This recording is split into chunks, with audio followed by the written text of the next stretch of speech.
Welcome to the Elevate Podcast. This is a resource designed to take your ministry to the next level. Whether you're a seasoned leader or a growing team member, this podcast is going to help you sharpen your vision, strengthen your staff, and deepen your impact for the gospel.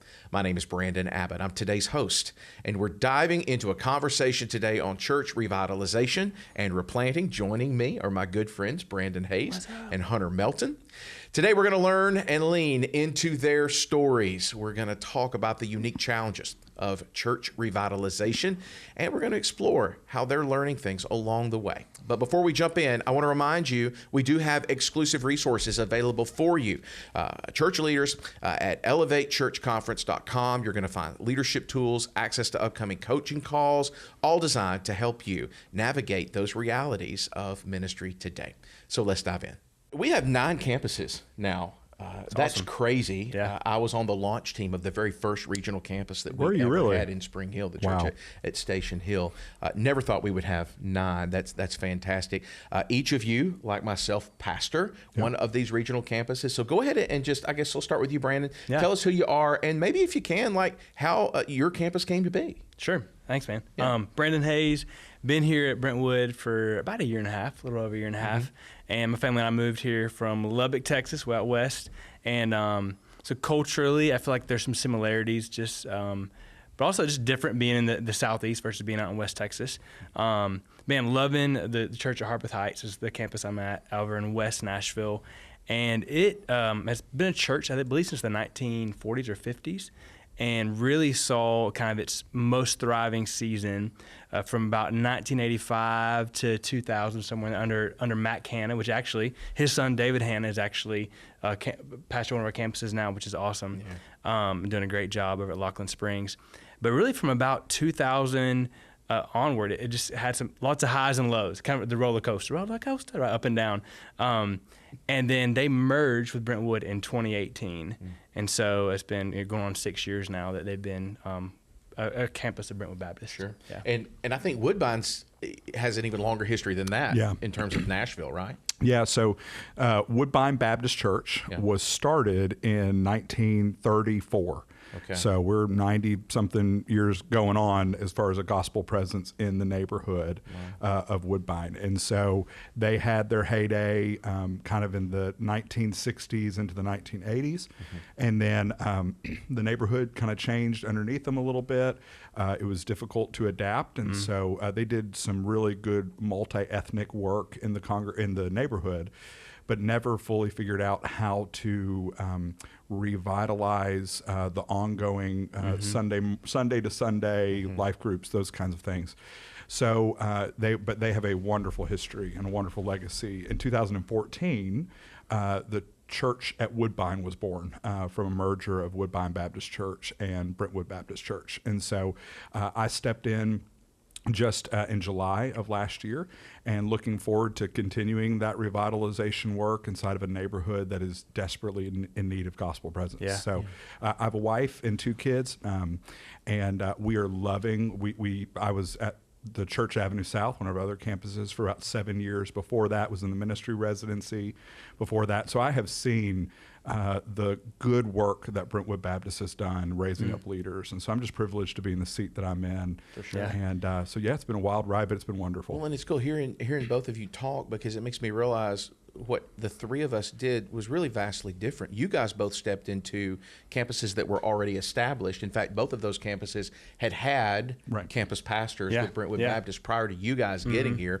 But then also, each of you, in your own separate way, came into a campus that was either in the middle of or about to undergo, you used the word revitalization. Yeah. So a lot of times we treat those separately. We treat revitalization projects differently than campus mergers or new works or things like that. What was that like? What did that look like? Both of you coming in very historic settings, established traditions, legacy members, and you have to paint this vision now for what is new and what is next. How did that look for you guys? I think for me, what I get the privilege of doing, I think all 3 of us get the privilege of doing, having come into previously existing congregations, is to honor the good work that had been done beforehand. Yeah. And so anytime that I'm talking about our church, I am trying to say there has been good gospel work done here long before we got here. That's right. And so even this past Sunday, I used a sermon illustration that had to do with the building of Woodbine Baptist Church. I'm not afraid to call out the good, because I think there's something that is sweet, and it causes people to feel like this is a trustworthy leader. He's not just trying to bulldoze and use the church building. For sure. And so when I talked about that building project, I had a legacy member come up and say, man, I got married on this stage 20 years ago. That's incredible. And so I think that is a sweet gift that we get, that it means that ministry is not just, people are not disposable. Buildings are not there for us to just utilize and occupy. And but each church has its own history and its own story. Yeah. How hard is that to gain that trust of those people? I mean, you're coming in from Texas, Sure. right? And a lot of those people were there, just like at Woodbine. There's a couple that I knew at Station Hill, an older couple who became high school sweethearts because they met at Woodbine.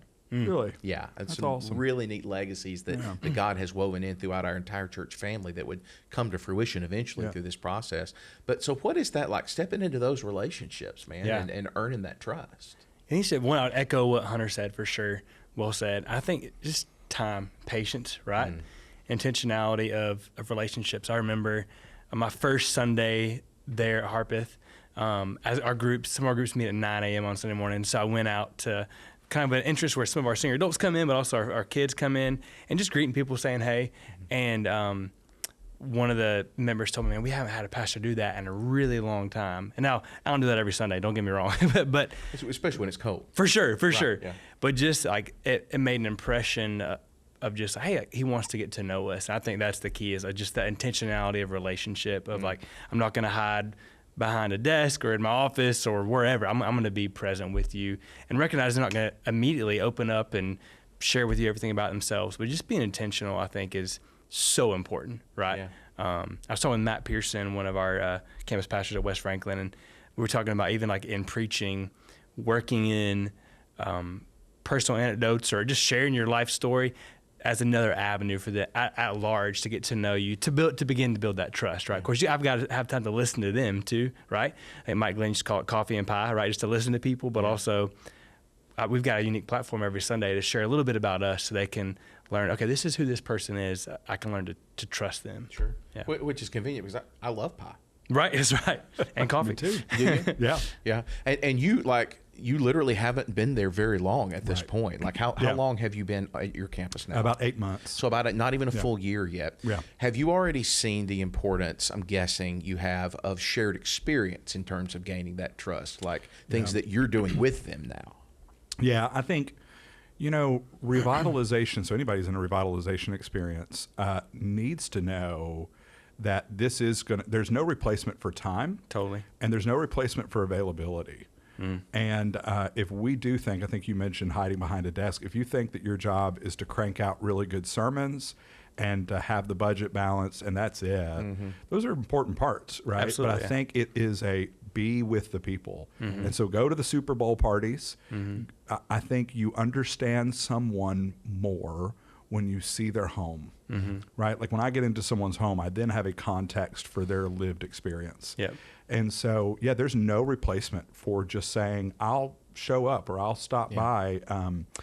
And so ministry is a poor thing to do if you're going to keep people at an arm's length distance. Sure. Yeah. Well, it's hard because even when you write sermons, I don't know about you guys, but I have certain people in my head. I know their stories. And so part of the toolbox from which I preach is them. I'm shepherding my flock. Sure. I'm shepherding these people, so I have to know that, and that comes with great, shared experiences, mission journeys, service projects, right? Super Bowl parties, like you said. It also comes through tragedy. It comes through hard times. Just this past week, we gathered together as a church on Saturday morning for a special prayer time for one of our dear friends and staff members who just had a stroke, and so we're just praying for him. And I told you guys later the next day or two in a meeting that that's going to turn out to be one of the formative moments of our church as a congregation. That's good. Our people got to hear other leaders in the church pray in ways that they don't ever hear them pray. Yeah. And all of a sudden they're a church now.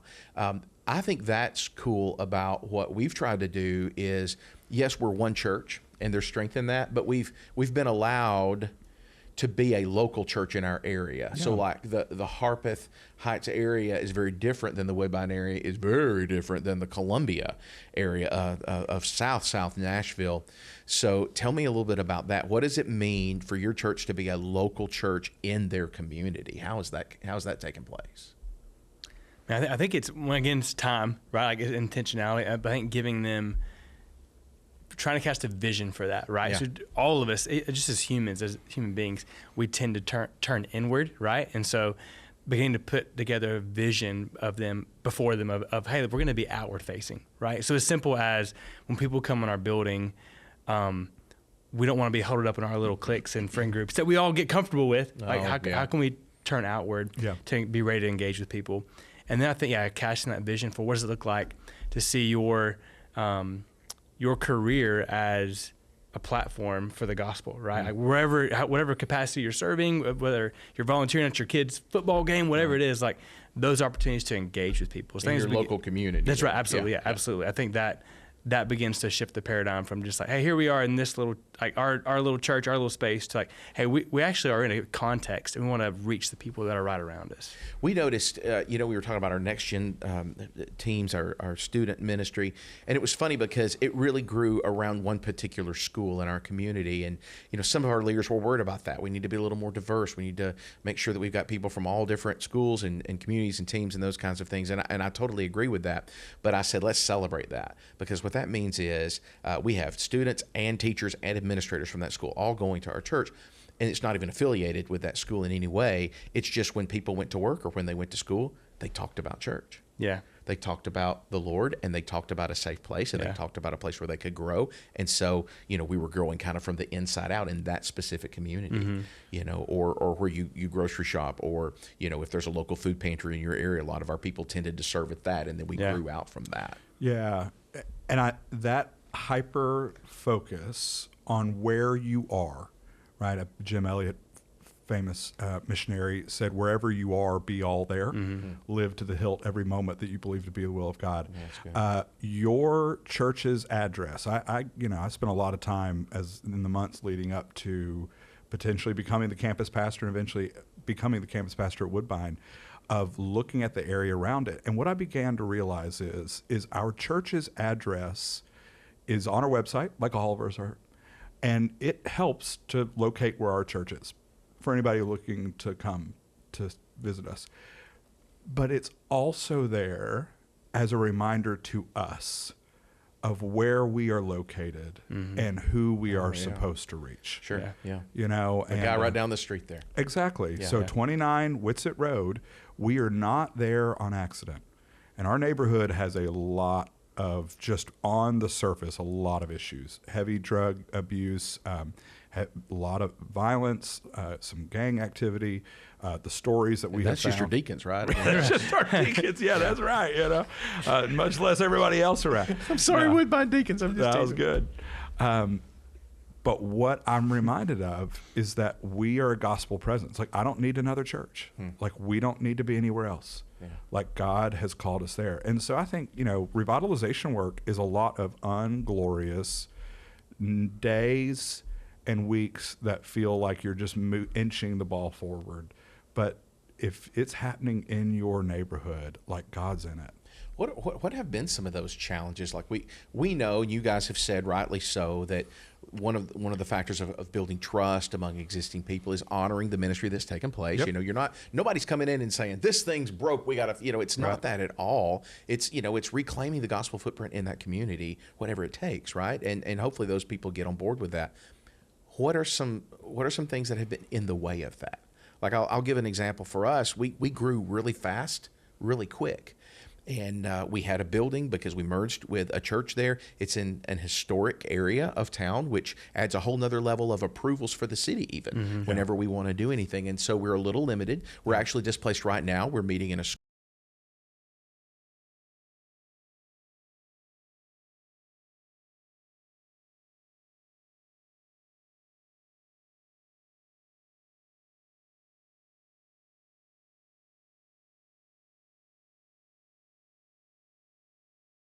regardless of what truth was, regardless of where we were in the community and all those things. So that was an immediate thing that a challenge we needed to overcome. What has been some things? Maybe it's those traditions, those Sacred Cow ministries. I don't know. What does that look like? So for us, the neighborhood itself can be a challenge when it comes to logistics. We're back way off a main road. Nobody's ever going to just drive past. There's also some history there about, there was a government subsidized daycare that did a lot of good, but there's a mindset around that's where people go to school primarily. That's not where people go to church primarily. I think there's a mindset around, like I said, what happens in that building when it comes to, is it for me? Is this a place that I can come? And then I do think that there have been some traditions and some mindsets that have been held on to of this is what has happened in the past. And what has happened in the past, and all of us do it. So this is not a knock on anybody at the Church of Woodbine, but I think we would rather the bad things just be good, right? Meaning what is bad, I just want it to be good. But that change piece that it takes place, I don't want that change that's there.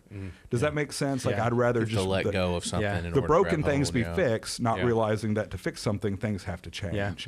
And again, that's human nature, and I'm sure is very relatable to anyone who is revitalizing. Is it hard to identify the people that I used to do this? For years I've done this. I know what my gifts are.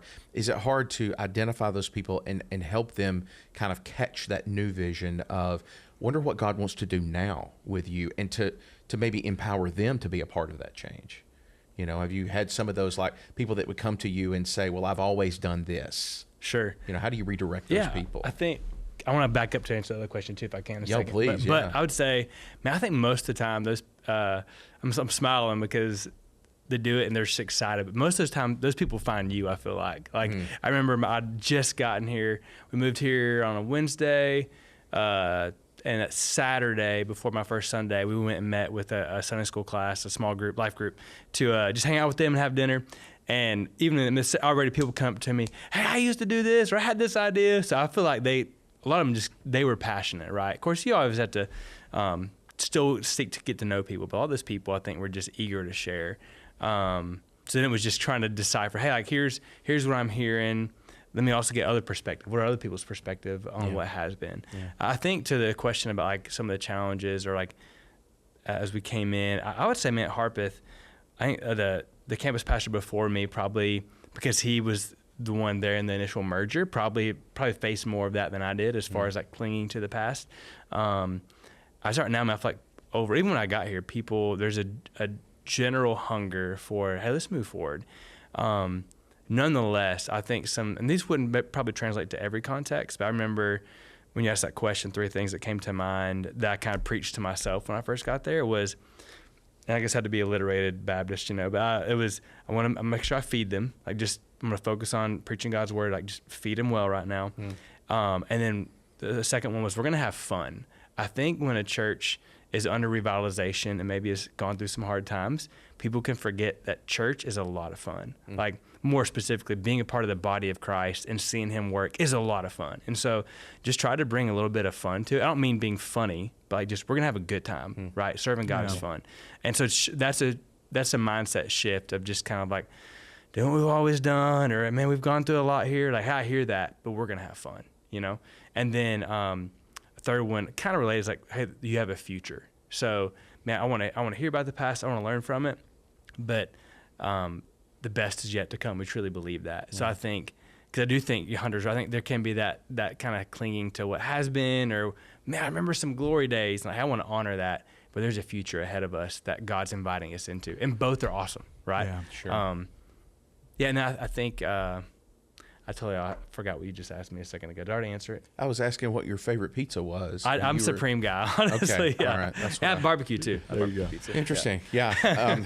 So when I remember you guys, you weren't a pastor, you were a minister. Yeah. Mm-hmm. You were a pastor before you came here. Is that correct? Kind of, sort of. Kind of, sort of. I'm a kind of, sort of pastor. I can unpack that for you later. Yeah. I was a minister, much like you, and I'm a lot older than both of you clowns, and so I came to ministry way late in life. But I remember our senior pastor at the time, Mike Glenn, sat down with me, and he said, "Listen." He talked about a lot of things, and he said, I need to know. Are you ready to do this? And I said, Lord, no, I'm not ready to do this. I have no idea what I'm doing. Right. And he fell out laughing, and he said, that's what I wanted to hear. He told me, like, that was the best piece of advice that I got, is when I feel ill-equipped, when I feel like I'm flying by the seat of my pants, when the only recourse I've got is to get on my knees and say, God, you've got to do this. That's the best place to pastor from. What I'm wondering is, did you guys receive any helpful or maybe even not so helpful nuggets of advice from somebody, and has that borne out to be true for you? Yeah. Yes.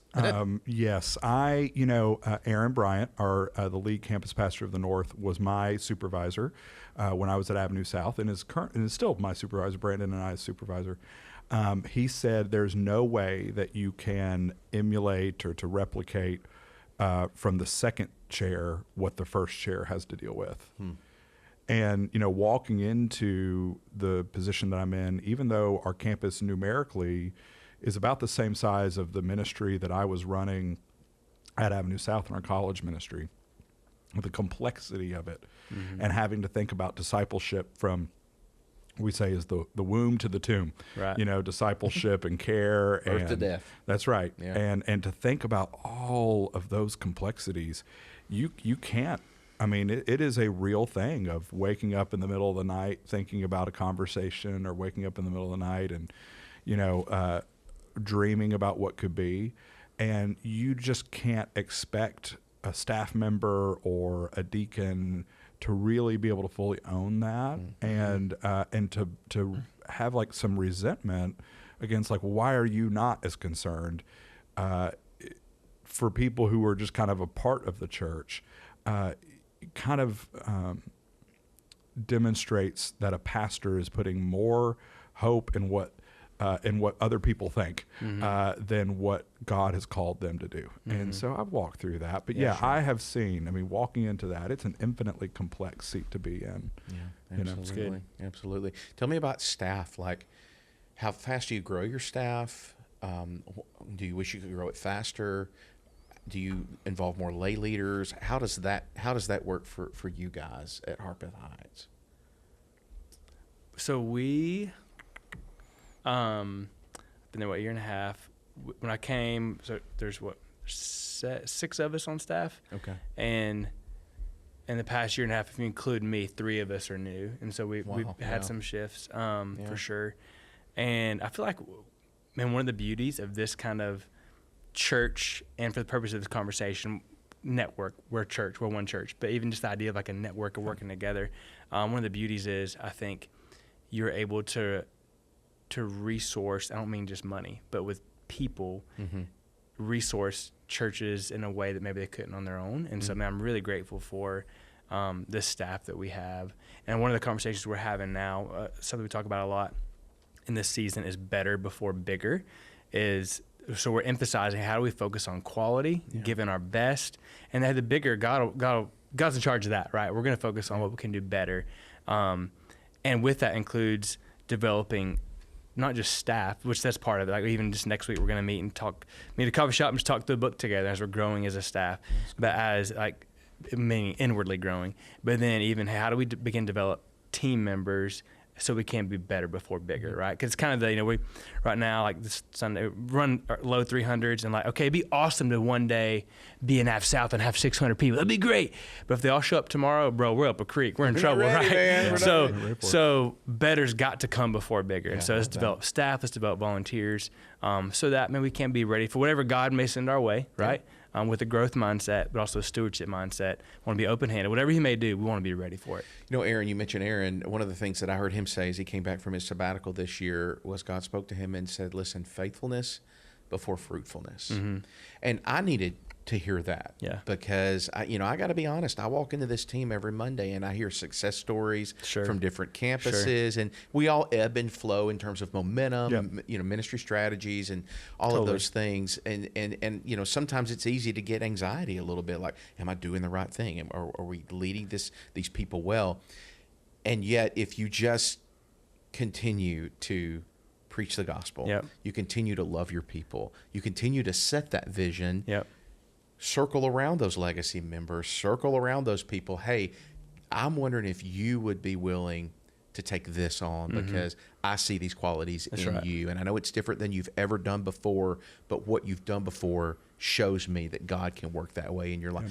Whatever it is, so critical. If you're fruitful to or faithful to that, then God will bring, I think, that eventual fruit, whether it's numbers or whatever that is. is. Totally. Ideally, salvation's people in the kingdom. That's right. Amen, that's what we're after. What would you say, like, if you had advice for someone that was about to do what we have done in the past 2 or 3 years?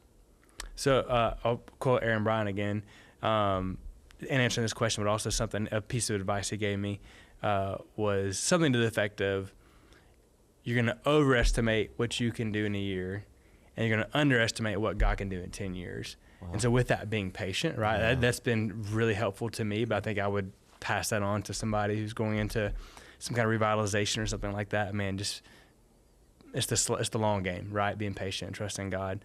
And I think another thing I would say that a mentor, Brian Fisher over in Texas, told me that I would pass on, that is, be yourself. Which meant it's in a spirit of transparency, like with what you were just saying. Yeah. I for sure felt that the past year and a half of on those Monday meetings, just we're chatting, you can't help, it's just human nature to be like, well, man, like, they're blowing up. What are they doing that I'm not doing? Or, man, what gift does he have that God didn't give me, or whatever? And like, but you fight that. It's just, the flesh or the enemy, whatever it may be. But ultimately it's like, hey, God called me to this address, to this place. And yes, I need to grow and be humble while being myself, right? God called me. If he wanted somebody else to be the pastor at the church of Harpeth Heights, they'd be there, but he called me. So, man, wherever God's called you, be confident in the calling, right? He didn't call you to impress all the other campus pastors you're with. He called you to that campus to serve that campus. And be yourself. Yeah, no, that's good. Yeah, I would say feed your people well. That's good. Right? Like, what is the thing that only you can do as the pastor? Yeah. Right? Set the vision. Preach the word. Yeah. And, novelty is not a Christian virtue because we serve a never-changing God. Yeah. And so there's something beautiful about simply being faithful, showing up. I have noticed that if I am not in, like, the word for myself and it's not immediately clearly applicable that it would help my sermon on Sunday kind of deal, like, it has to be totally separate from that. But if I'm not in the word, then I get crispy pretty quick. Crispy. I get mad. I mean, and you need to know that about yourself. Like, what are your tells that things are not good for you? Yeah. And for me, it's that I'm getting mad at people going too slow that are driving, or I thought you gave me the bird pulling in today. Yeah, I'm like, come on, man. Got the Elevate podcast. What's up? My bad. Woodbine bumper sticker on the back. Dead giveaway, man. Jesus loves you. Yeah. And, come see us at the Vine. That's right. But just know that about yourself. And then know what only you can do. That's good. No, I love it. And not only that, but I think also know your need for community and your need for other guys who do what you do. I talk to so many pastors in the Columbia area who frankly feel isolated. They feel alone. And, and they'll ask me, how do you deal with this? And so many times my answer involves you guys. Things I've learned from you, encouragement that I got from you. And so the ability to get together just about every Monday and just be in one another's lives. Sure. And lay those anxieties on the table. Totally, yeah. You know what I mean? Yeah. And just appreciate them. Yeah. Because we're all in the same boat. The small amount of peer review that we do is very, very helpful. I guess it was. Was that helpful for you? Yeah. They just reviewed my sermon yesterday. That was one of the cool parts of benefits of being a part of It's a good preacher right here. Well, thanks for guys. But it's fantastic. Yeah. So, and if you're a single solo pastor which statistics would bear out that most people Most are yeah. co-vocational or bivocational, That's right, or they're a solo pastor. Like, I think to your point, there are pastors in your area who are lonely and who need the encouragement. Nobody is ever in danger of being over-encouraged. And so be the impetus for that, like start that, because I guarantee you your need is also someone else's need. That's Absolutely. Right. Yeah, the transparency is huge, and I would only echo what you guys said, and maybe add to it in terms of advice for other folks coming into this role. You know, is be diligent to capture, to recognize, and to capture, and to tell regularly the stories that illustrate the change that is happening in lives in the ways that people can't see, because nobody can watch grass grow. You know, it just happens so slow. You know, and sometimes you need to remind them, look where it was, and now look where it is. That's a good word. You know, I remember we had it was one of our early months, and we had a family gathering. So it was warm weather. We were under a pavilion, and things were great. And I knew that we had merged with an aging population. There were a lot of older folks there. And in fact, our groups and care minister went to be with one of our young couples in the hospital as they gave birth to their child. And with tears in his eyes, he let me know how many, and it was in 3 digits, funerals that he had done over the last few years. And that was the first time he had got to be there for the birth of a church person. Wow. A birth of a child for a church family. It's amazing. And so we were under this pavilion, and we're watching these kids run around, and people are laughing, and these legacy members, they're sitting there on the picnic table. You know, they got their banana pudding or whatever, and they're just eating, and I'm watching them, and my wife was saying that she was sitting next to one of them, and she said she would just see her look around, and finally she asked her, she said, are you okay? And she said, just look at the life. Look at the life that is here now. And so that was immediately a story that I thought, I'm writing that guy down. Yeah, you know, totally. because later I can remind her, and I can remind all of our people, there was a day when you saw this church come to life. You saw God start to work it in a brand new way. It was really cool. So good. I love what you guys do. I appreciate you a bunch. Yeah. Appreciate you, brother. Thanks, man. Thanks for tuning in to this episode of the Elevate Podcast. I'd love for you to join us this September for the Elevate Conference at Brentwood Baptist Church in Nashville, Tennessee. It's a one-day event, and it's crafted to encourage and to equip your entire team with role-specific breakouts, inspiring keynotes, and networking with church leaders across the country. Register now at elevatechurchconference.com. You can find the link at the top of today's show notes. Check out the show notes for resources and registration links as well. And we'll see you at the Elevate Conference on September the 9th. Until next time.